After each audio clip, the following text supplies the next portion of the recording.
Kita membicarakan baterai, maka kita pasti juga membicarakan tentang perubahan cuaca atau climate change. Efek fosil oil yang dibakar, juga batu bara adalah salah satu penyumbang panas bumi yang mengakibatkan terjadinya perubahan cuaca yang memburuk kualitas udaranya serta suhu meningkat naik di mana-mana hingga mengakibatkan menurunnya juga antibodi manusia selain masalah kekurangan pangan. Green energy menjadi solusinya dan semua manusia berlomba-lomba untuk jadi yang terdepan, di mana kita mengubah penggunaan batu bara dengan energi berbasis air atau hydropower, merubah fosil oil dengan tenaga matahari, mobil bertenaga bensin dan solar diesel menjadi kendaraan bertenaga baterai.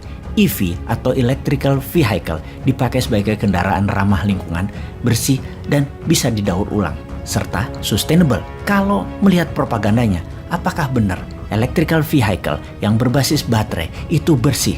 Apakah benar-benar bersih atau di belakang kinclongnya tersebut ada cerita yang mengerikan yang namanya blood battery atau baterai bisnisnya ini semua mengandung darah. Industri kendaraan bermotor ini yang berbasis baterai ternyata melanggar HAM, membawa kemiskinan dan memperbudak anak-anak. Sahabat semua, video narasi kali ini didukung oleh Dinaran, aplikasi penyimpan emas, aplikasi transaksi emas. Dinaran menerima emas yang Anda simpan di rumah atau dibeli dari manapun untuk disimpan di Dinaran. Dengan menyimpan di Dinaran, Anda diberikan ATM yang rupiah Anda bisa diambil di semua ATM GPN.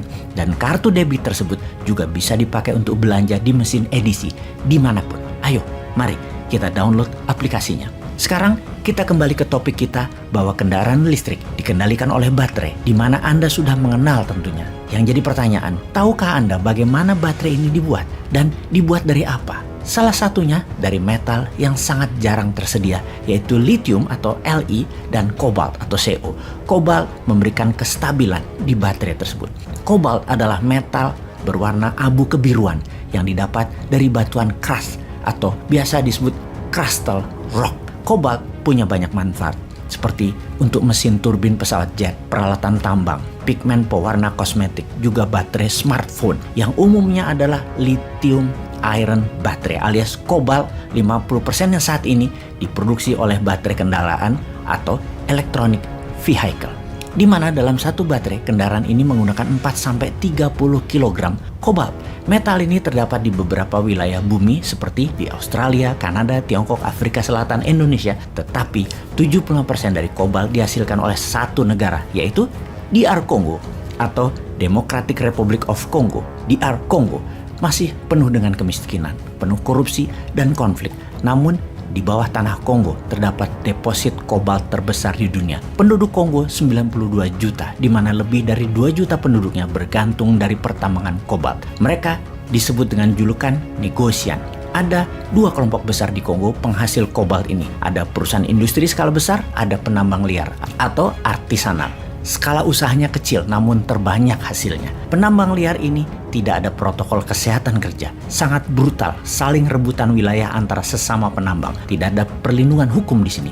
Penambang liar ini ada lebih dari 100.000 anak di bawah umur yang bekerja, bahkan ada yang berusia 6 tahun usianya. Anak-anak kecil ini bermain-main dengan kematian setiap hari. Mereka masuk ke dalam sumur yang sempit dan dalam, di mana tidak ada orang dewasa bisa masuk ke dalamnya. Dan itu seperti masuk ke dalam tungku yang panas. Dan mereka rata-rata hanya ada waktu 20 menit. Oksigennya, anak-anak itu harus menggali sumur tersebut dengan keadaan sangat tidak manusiawi. Bahkan tidak ada peralatan penggali. Kebanyakan menggunakan tangan kosong. Mereka tidak pakai masker, tidak pakai alat, tidak pakai sarung tangan, sempit, panas, dan kurang oksigen. Berapa uang yang mereka dapat? Tidak lebih $1 per harinya, Rp15.000, tidak lebih seharinya. Padahal transaksi kobalt per tahunnya bernilai lebih dari $12 billion. Dan di tahun 2027 nanti diperkirakan naik 50% kebutuhannya dari sekarang. Yang pastinya uang tersebut tidak pernah terdistribusi ke anak-anak buruh di bawah umur tersebut yang menemukan dan memilah metal tersebut. Padahal anak-anak tersebut bertaruh nyawa. Per tahunnya lebih dari 2.000 anak meninggal terjebak di dalam sumur, baik kekurangan oksigen ataupun tertimpa runtuhan dinding sumur.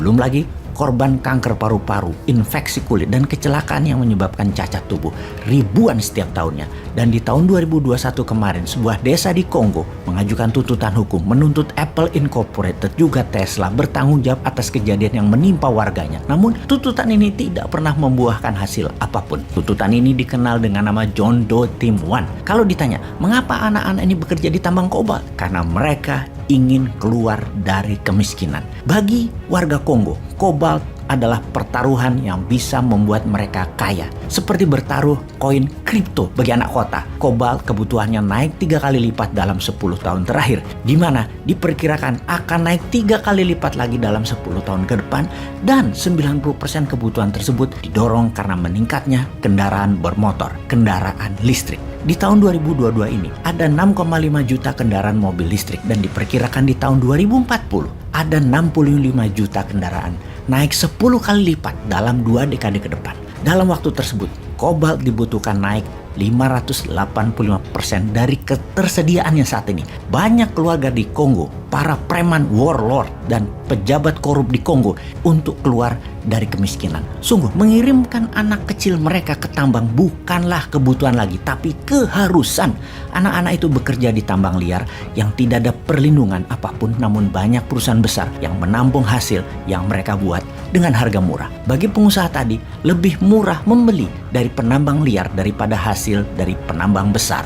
Ada lagi yang luar biasa. Pembelinya tadi 90% adalah Tiongkok. Perusahaan tambang di Kongo 78% adalah perusahaan Tiongkok yang menguasai 15 dari 19 tambang di Kongo tersebut, yang mengambil 90% hasil tambang liar dan tambang besar. Saat ini Tiongkok mengendalikan 80% kobalt refining dunia. Tiongkok dalam barter kobalt memang menjanjikan membangun Kongo dengan infrastruktur jalanan, sekolahan, namun hanya sepotong-sepotong, dan Kongo dapat dipastikan menjadi salah satu negara yang dimainkan oleh Tiongkok yang tidak pernah menunjukkan hasilnya bahwa negara tersebut, Kongo, menjadi negara yang lebih baik dari kemarin. Tiongkok bisa dikatakan penyumbang terbesar bisnis baterai yang berdarah tersebut. Baterai ini, selain ujungnya yang bertanggung jawab atas darah bertumpah tadi adalah industri kendaraan listrik, pastinya Tiongkok juga ikut bertanggung jawab. Perusahaan terbesar milik Tiongkok adalah Congo Dongfang Mining, anak usaha Huayou Cobalt yang menyuplai ke seluruh perusahaan di Eropa, seperti misalnya Volkswagen misalnya. Perusahaan Tiongkok di Kongo mempraktekkan hal yang sama dengan penambang liar kobalt tanpa jaminan keselamatan kerja dan dibayar murah pegawainya. Bahkan terdapat laporan kalau ada buruh yang meninggal, perusahaan Tiongkok tadi menguburkannya di lokasi dan menyogok keluarga korban tanpa pernah lapor ke pemerintah. Jadi kalau dikiaskan, kendaraan listrik itu sudah membunuh manusia bahkan sebelum dipakai di jalanan. Jadi kita bisa bayangkan perusahaan terbesar di dunia yang saat ini menggunakan kobalt dalam baterainya seperti Tesla, Volvo, Renault, Mercy, juga Volkswagen. Mereka menggunakan sumber dari Kongo ini yang dikatakan menerapkan zero tolerance terhadap buruh anak. Ternyata tidak benar-benar mengaplikasikan